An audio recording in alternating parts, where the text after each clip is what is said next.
Okay, let's get into it. If you're building a modern system, and I'm talking to you, the senior developers, the architects out there, Hmm. you eventually hit this central crossroads. We've started calling it the strategic trinity. Right, that's the decision point. It's Yep. Python, Rust, and modern C++L. Exactly. And our goal in this deep dive is, well, pretty simple. We're going to grab the scalpel, cut through the endless performance arguments, and figure out how you should actually make the right choice for your next project. It's so important to frame this correctly, though. This isn't just a tech spec comparison. No. It's a look at three really distinct eras of engineering. Each one prioritizes a completely different goal. Okay, so let's set that historical stage. We should probably start with the veteran modern C++ say. It came out back in 1985. Yeah. What was the driving philosophy there? C++ was built on a single, really powerful premise: maximum performance and fine-grained control over every single system resource. Total control. Total control. It's an extension of C, so it was designed for the most performance-critical, low-level tasks you can imagine. It basically gives you the keys to the entire kingdom. And then just 6 years later, 1991, Python arrives on the scene. And that feels like a huge philosophical shift. It explicitly gives up that maximum control for something else entirely. Exactly. Python's focus was all about developer productivity and code readability. The core question it asks is, how quickly can one person write and iterate on a complex idea? So speed of development over speed of execution. Precisely. It prioritizes simplicity and it leans in its massive ecosystem to enable, rapid prototyping and the fastest possible development cycles. And that brings us to the newcomer, Rust, from 2010. Rust seems to have looked at C++'s performance dominance, but then zeroed in on its single greatest weakness. The potential for catastrophic failure. Yeah. Right. Rust is a modern systems language, but it was designed to give you that C++D level performance while guaranteeing memory safety and what they call fearless concurrency. So its whole promise is to just eliminate entire categories of bugs at compile time. That's the core idea. And this fundamental division, maximum control, rapid productivity, or guaranteed safety, that is the great engineering trade-off. It really shows why there's no silver bullet. To see those philosophies in action, we have to look under the hood. Let's start with how they're built. So, compilation versus interpretation. This is what really determines that raw execution speed. Right, so C++ and Rust are compiled. You can think of compiled code as an instruction manual that's already written in the specific assembly code for your machine. A fixed, optimized blueprint. Exactly. It's ready to run immediately. And Python, on the other hand, is interpreted. Python uses an interpreter, which translates the code instruction by instruction while it's executing. This dynamic approach is great for that rapid prototyping and flexibility, but it definitely introduces overhead. So when we talk performance, it's not just about speed, it's about predictable latency. And the compiled blueprints will always win on predictability. That distinction flows right into type systems, doesn't it? The trade-off between, say, flexibility and rigor. Python is dynamically typed. It's kind of quick and loose. It is. Python's dynamic typing means types are only checked at runtime. And that's fantastic for fast development. You can write code without all these verbose type declarations, and conceptually, things just work. But that flexibility is a debt you might have to pay back in production. Oh, absolutely. Errors, like a type error where you try to, add a number to a string. Right. That only shows up when that specific line of code is executed, which could be weeks or months after you've deployed it. A nasty surprise. A very nasty surprise. Yeah. In contrast, you have Rust and C++ Cup. They're statically typed. So types are rigorously checked by the compiler before the program even runs. It's the ultimate safety net. The compiler is like a very strict proofreader. That's a perfect analogy. Mm. It increases code safety, maintainability, all of it. And historically, the price for that safety was really verbose code. But that's changed, hasn't it? It has. Modern C++, with features like auto and especially Rust, with its exceptional type inference, they've made statically typed code so much more productive. You kind of get the best of both worlds, the feeling of flexible code writing, but you still keep that compiler safety net firmly in place. Okay, this brings us to what I think is the crucial segment, the memory battlefield. If you only remember one thing from this deep dive, it should probably be the memory model. I agree. This single decision defines the performance and safety personality of each of these languages. We can really break them down into 3 different mechanisms. Yeah, I'd say automation, systematic control, and then compiler-enforced discipline. Let's start with Python, the automated approach. It uses garbage collection, or GC. On the surface, that sounds amazing. So, why does a language like C++A, which is obsessed with performance, refuse to adopt it? What's the real cost? The way GC works is that the runtime environment automatically tracks and frees up memory that's no longer being used. And that simplifies development a ton. But the cost is determinism. You lose control. If Python's garbage collector is like a city cleaning crew that comes around whenever it wants, Mm-hmm. those collection cycles cause unpredictable performance pauses. We call it stop the world latency. And that's just unacceptable for anything that needs a predictable real-time response. Okay, so next up is modern C++S, the manual and systematic method. Developers get to keep that powerful, unmatched control, but modern C++ code, it doesn't look like old C code anymore. Not at all. Modern C++ practices really revolve around a concept called RAII. Which stands for? Resource acquisition is initialization. It's a mouthful, I know.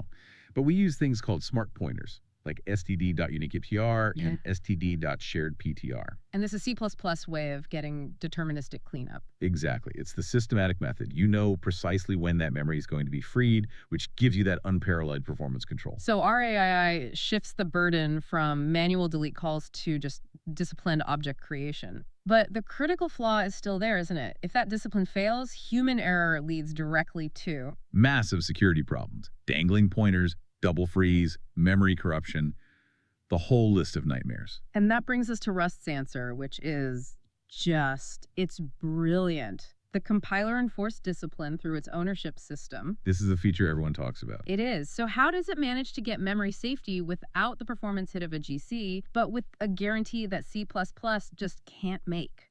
It all comes down to a set of rules around ownership, borrowing, and lifetimes. And these are all checked entirely at compile time. No runtime overhead. None. The memory is deallocated deterministically the instant its owner goes out of scope. You can think of the borrow checker. Yeah. It's like a very, very strict librarian. It makes sure nobody ever tries to use a resource after it's been checked back in. And if you break the rules, The code simply will not compile. Period. the benefit there is just massive. You get memory safety, you eliminate those entire classes of bugs without a runtime GC, and you get performance that can match C++. Yes. But there's a cost. The cost is the learning curve. You have to learn how to satisfy that strict librarian, the borrow checker. And for a lot of developers, especially those new to systems programming, it represents the steepest learning curve of any major modern language. That incredible scrutiny Rust puts on memory. It leads us perfectly into our next topic, handling failure. Since C++ and Rust give us all this control, they also face the risk of, well, catastrophic failure. So how do they handle errors when things go wrong? Python and modern C++ mostly use the exception model. An error is thrown, and then it's caught somewhere higher up the call stack. You see this with try.accept or try.catch. Right. And that separates the error handling logic from the happy path. It does, which sounds simple, but as any developer knows, exceptions are often where bugs hide. They get buried deep in a stack trace, and it's surprisingly easy to accidentally miss catching a fatal error. Which is a famous pain point that Rust tries to fix. It does. For what we call recoverable errors, Rust rejects the exception model completely. Instead, it uses an explicit result and option model. So functions return a specific type. Exactly. An enum. It's either a result, which contains success with a value or failure with an error, or it's an option, which is either some value or nothing. And that style forces you, the developer, to acknowledge and handle any potential failure right there at the call site. You cannot ignore the failure pass. It's impossible to overlook, which is just a huge win for safety. It is.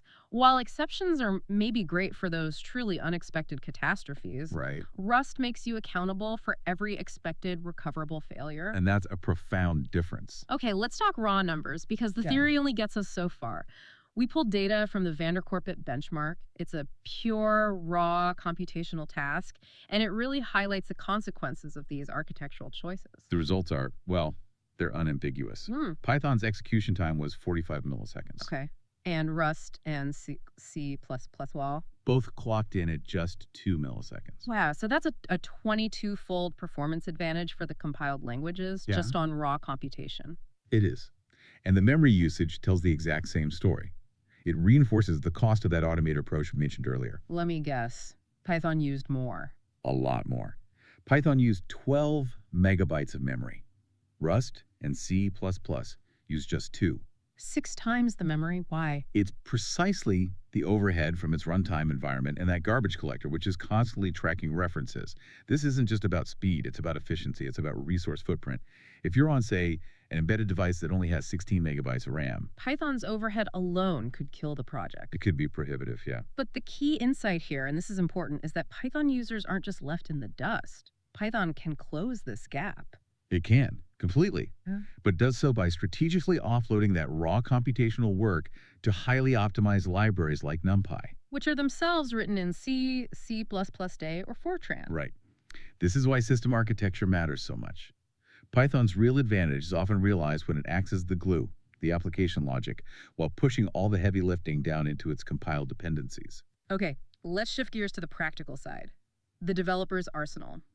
How easy is it to actually get started, build things, and manage all your dependencies in these languages? Well, Python has a vast and mature ecosystem. There's no denying that. Its package manager, pip, and its testing framework, PyTest. They're industry standards. Good. But the fragmentation is real. Managing virtual environments, dealing with Conda versus pip, that can be a learning curve in itself. Now, Rust, on the other hand, it's often held up as a masterclass in modern developer experience. It absolutely sets the modern standard for unified tooling. The Mhm. package management, the build system, the testing, it's all integrated into one single command line tool, Cargo. And for a developer, that's a huge deal. It's a massive productivity booster. Having everything just work flawlessly out of the box, it eliminates entire categories of toolchain setup headaches. And then there's C++, powerful, but its tooling ecosystem is famously fragmented. That's just the nature of its age and maturity. You have to rely on separate systems, CMake or Make for building, and then separate package managers like VCPKG or Conan for your dependencies. So you get incredible flexibility, but you have to put in the work. You have to invest significant effort into engineering your build process, yes. So if we pull all of this together, performance, safety, the ecosystem, the tooling, we can start to define a kind of strategic playbook, matching the right tool to the project's critical requirement. Absolutely. So, if your number one need is rapid development speed, ease of use, and access to that unparalleled ecosystem, Python is the clear winner. And this applies directly to, Data science and machine learning.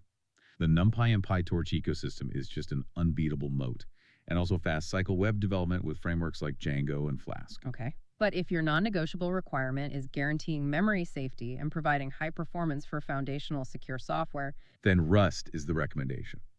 It's becoming mission critical for systems programming, for developing things like browser engines, and for any foundational infrastructure where failure is simply not an option. and finally, if you need that maximum predictable nanosecond level performance and absolute low level control, C++ remains the undisputed king. This is the world of game development, where the engine needs total control over the CPU and GPU. And high-frequency trading, where that 45 millisecond latency from Python would literally cost millions of dollars. what about emerging fields? Is there any overlap? In embedded systems and IoT, there's a really interesting shared recommendation. C++ still has deep industry penetration, tons of hardware support, but Rust is making huge inroads. Because of the safety guarantees. Exactly. Safety is paramount when you're deploying millions of tiny resource-constrained devices into the world. So what does this all mean for you, the person listening to this? The final synthesis really confirms the core message. The language choice is always driven by specific project requirements. You have to know what you're prioritizing. Is it deterministic speed? Is it safety? Or is it developer velocity? And this is often reflected in how world-class systems are actually built. These languages are, at their heart, complementary. They really are. Production environments so frequently use a hybrid approach. You'll see Python for the high-level application logic and fast iteration, communicating with a core written in C++ or Rust for those performance-critical parts. And the whole landscape is constantly evolving. All three languages are borrowing ideas from each other. You see it everywhere. Python is adding better static type hinting, it's basically borrowing the concept of a compile time safety check from Rust and C++. And C++ is improving its concurrency story of borrowing modern patterns. And if you look forward at technologies like WebAssembly, for example, Rust is currently the first-class citizen. It's leading the way in delivering compiled, secure performance right inside the browser. And for IoT and edge computing. It's really just Rust and C++, Wes. They're the only serious contenders because of their low footprint and performance characteristics. Okay, so here's the provocative thought we want to leave you with. The complexity of the modern development stack means that the most valuable skill isn't necessarily deep mastery of just one of these languages. The true strategic advantage. It lies in understanding these core trade offs well enough to know how to combine two or even three of these seemingly disparate eras of engineering. So, combining Python's speed, Rust safety, and C++ control. To construct a hybrid system that actually meets all the demands of your project for security, for performance, and for maintainability, that's the real skill. For those of you who want to continue your mastery, we highly recommend diving into the foundational resources. For Python, you should check out Effective Python by Brett Slatkin. For Rust, you have to start with the Rust programming language, which everyone just calls the book, and also Rust by example. And for C++, cpreference.com is indispensable. And a tour of C++ by Jerry Strauss himself is the essential starting point.